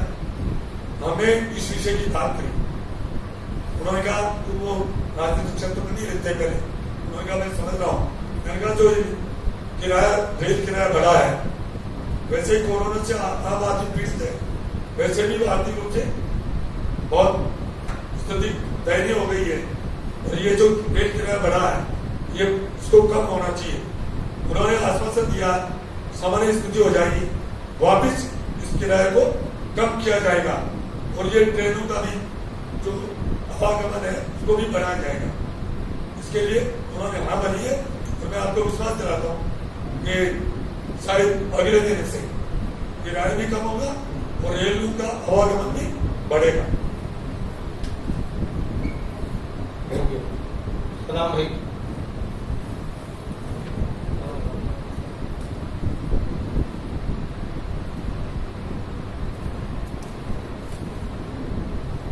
हेलो, आदरणीय सांसद महोदय, मेरा एक छोटा सा सवाल है कि केंद्र की नरेंद्र मोदी सरकार भारत सरकार के प्रतिष्ठानों को, जैसे बीमा कंपनी है, एयर इंडिया है, बैंक है, और यहाँ तक के इस साल के अंत तक बीपी एचपीसी का बेचा जाना भी प्रस्तावित है। तो अगर इसी तरीके से अगर ये अपने संसाधनों को बेचकर तो ये अपने पेट कैसे भरेंगे? देखिए भाई साहब, पहले तो ये समझ रहे हैं, नरेंद्र मोदी सरकार भारत सरकार के प्रतिष्ठानों को, जैसे बीमा कंपनी है, एयर इंडिया है, बैंक है, और यहाँ तक के इस साल के अंत तक बीपी एचपीसी का बेचा जाना भी प्रस्तावित है। तो अगर इसी तरीके से अगर ये अपने संसाधनों को बेचकर तो ये अपने पेट कैसे भरेंगे? देखना चाहूंगा कि प्रधानमंत्री नरेंद्र भाई मोदी जी ऐसी शख्सियत है, नहीं तो देखा आपने, मैं 2000 में यूरोप गया था, थोड़ी देरी 2000 में मैं यूरोप गया था, 1 महीना रहा था यूरोप। मैंने देखा अपने देश की संस्कृति का कोई मुकाबला नहीं है,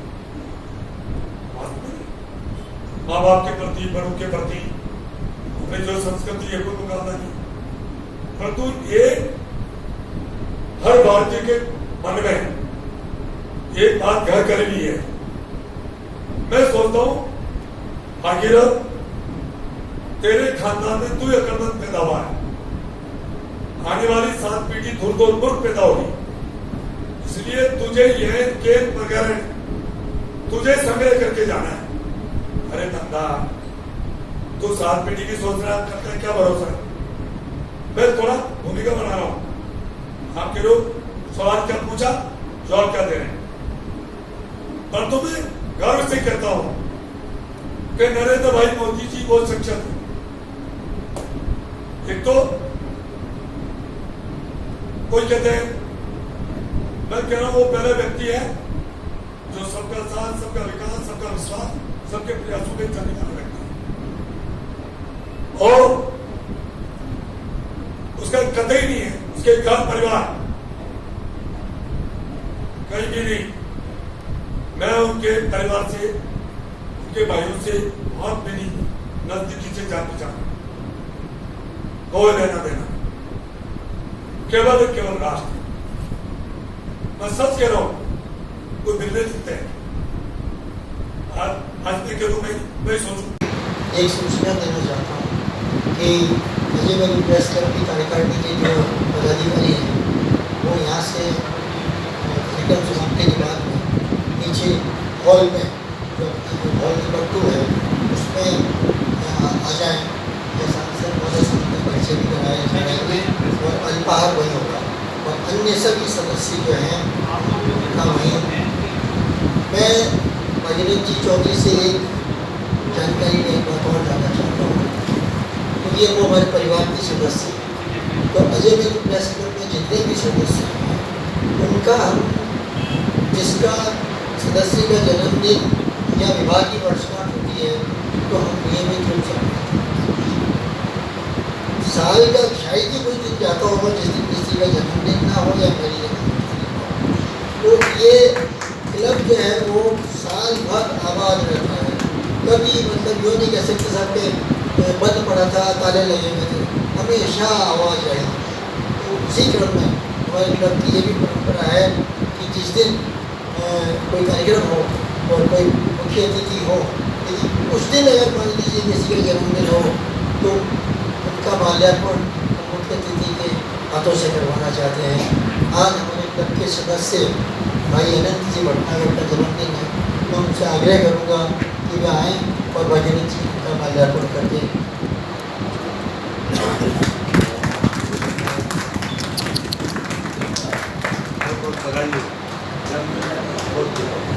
अभी तो सबसे स्वस्थ रहे, ये बहुत जरूरी है भाई। इस समय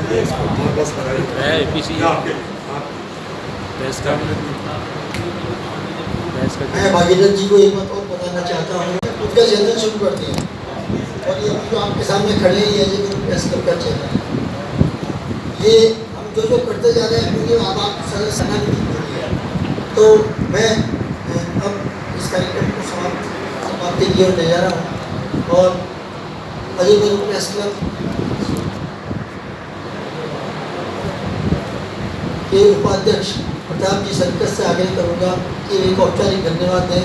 और औपचारिक धन्यवाद से पहले मैं भागीरथ जी चौधरी का एक बार रमेश जी की तरफ से, पूरी कार्यकारिणी की तरफ से आभार प्रकट करता हूँ कि आज जो घोषणाएं की पक्का।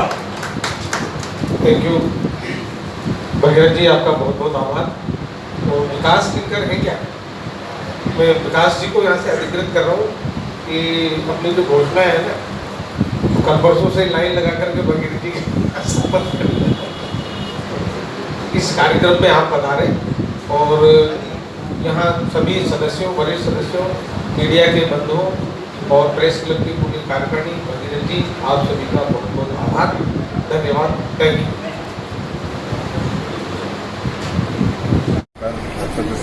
देखिए, अजमेरू प्रेस क्लब का मुझे मानद सदस्य बनाया गया है।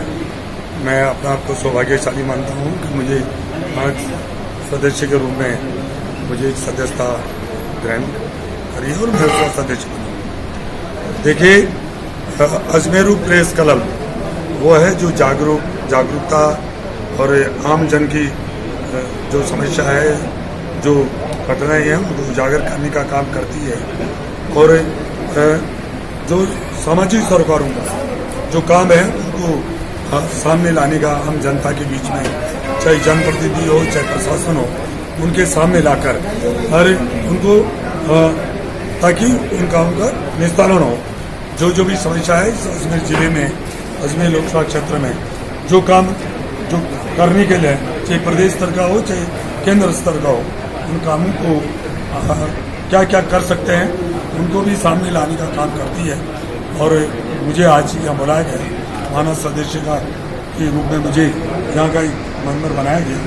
मैं उसके लिए अजमेरू प्रेस क्लब के अध्यक्ष भाई रमेश जी और महासचिव कुंजल साहब को और सभी समस्त इस पूरी टीम को मैं धन्यवाद देता हूँ। और यहाँ मेरे सांसद मत से जो यह कार्य करना है मैंने उनको बता दिया। जो मेरा सांसद मत आएगा एक एक करके 3 काम इन्होंने बताया है। ये तो टीन शेड का काम है, किचन टीन शेड, एक लेट बाथ वाला वो है और एक लिफ्ट का है। तो ये तीनों को करने से एक एक करके इन कामों को कराने की मैं भरसक कोशिश करूँगा। और अजय मेरू प्रेस क्लब के जो हमारे मेंबर्स हैं उनके बारे में, जैसे कैरम प्रतियोगिता है और भी हमारे यहाँ कार्यक्रम होते हैं, उस बारे में आपका क्या कहना है? देखिए, मैंने देखा नीचे चाहे कैरम प्रतियोगिता हो चाहे और एक्टिविटीज हो, सारे कामों